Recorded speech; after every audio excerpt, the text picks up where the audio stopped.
The blonde has been great, but I want to transition back down to my more natural hair color because it's a lot of maintenance. So I wanted to do something kind of rooty, but take advantage of how blonde I still am. So like we did like bright pink, we've done blue, we've done platinum, we've done bronze.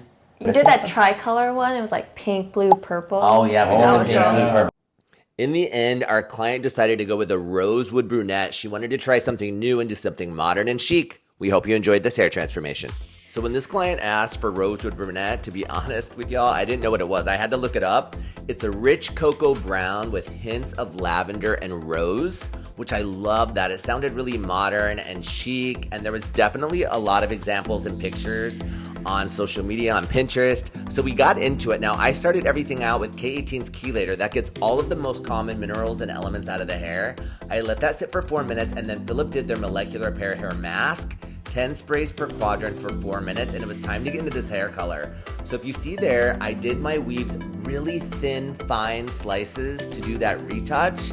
I wanted to keep that blonde like she said in the consultation, especially around the face frame. If we were gonna show off those lavender and rose hints, we needed to have a soft brunette money piece. So I sectioned that out there, and then it was time to get into this color.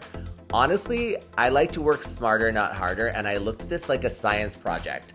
I did a base break, and some of it I insulated in foils. That was a 7 double deposit N and 6 ash at the base there. And that's me filling her hair with gold filler. Now I was gonna come back over this gold filler later with a 7 double deposit N. When I'm filling hair that's this light, you've gotta use a filler, and I love gold filler. It can be your best friend as a hair colorist. And when I put color, I usually stay neutral, especially when I'm filling with gold, and I'll usually do a double deposit because it's going to need it, and I want to avoid oxidation and fading as much possible. So if you see here, I'm weaving out some of the blonde pieces like she asked me to do to keep some of the blonde, and that's me covering it in conditioner. And in between those foils is my 6 ash with a little bit of 7 double N.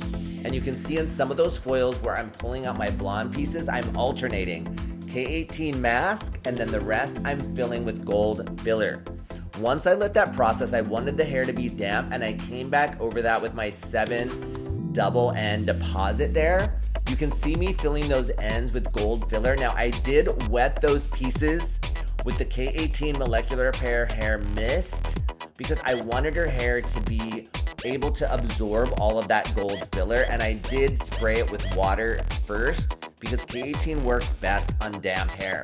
Once that processed, I came back in with my 7 double deposit and all of my woven out pieces of blonde, and then also my bleach retouch. And you can see I used Oligo Pro's Extra Blonde here, and I just get such a clean lift. Mochi has a level 2 base, and it can be really hard to break through sometimes, but I did 20 volume, and then when I worked my way back to the front, I added a little bit of 30 to bring it up to a 25 volume. You can see there, I came back in and I pulled out my foils, and I got her to a really nice level 9-10, like a nice pale yellow. Then it was time to tone. To tone, I glossed her. I used Oligo Pro's Color Gloss. I did 10 N, and I did equal parts 8 VG and 9 VG. That's their violet gold, because I really wanted to accentuate that violet and that rose gold color for our Rosewood brunette that we were doing here, and I let it process for the full 20 minutes. I ended up rinsing her only, no shampoo, and I came back in with my K18 molecular repair hair mask. Now, one of the biggest mistakes I see people doing with this mask is they rinse it from the hair. This is a leave-in treatment.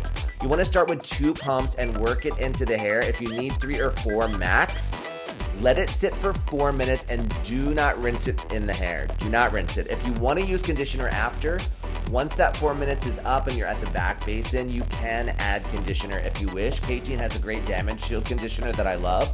On Mochi, we did not. We just did the mask on its own and let it process for 4 minutes, and then Philip Wolff came into this cut. Now for the cut, she wanted to keep her length, but she wanted to add layers to it, and you can already see this tone. It's a really unique tone, Rosewood brunette. Again, it's this cocoa brown hair color with these hints of lavender and rose to it.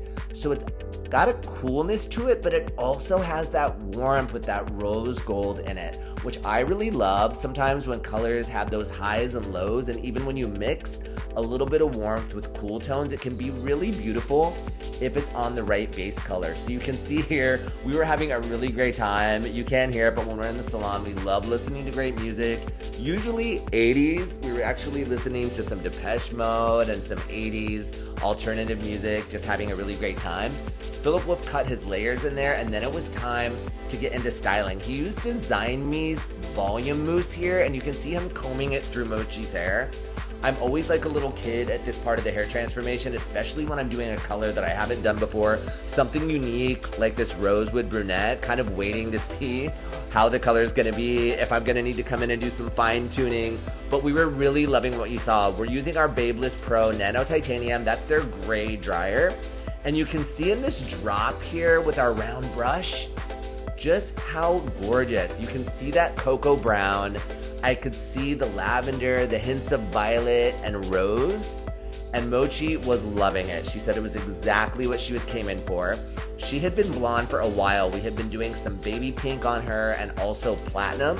So she was really ready for fall to go closer to her natural color. She wanted to do something chic, edgy, modern, and have it be rooted, but still accentuate some of those fashion tones, but in a more wearable way. So Philip Wolff came in and did some texturizing with his texturizing shears. And you can see here with the hair straight, Mochi was looking at herself in the mirror and really feeling herself. And then we wanted to put some bend into it for our final shots. So we used our Babyliss Pro Nano Titanium 1¼ inch. We let it cool for about 5 to 10 minutes, and then we broke it apart with our dryer. Here are the finished results of this Rosewood Brunette hair color on Mochi. We were obsessed with it. If you like my content, I really hope that you subscribe and enjoy these hair tutorials. We love making them for you. Leave a comment and let us know what you think.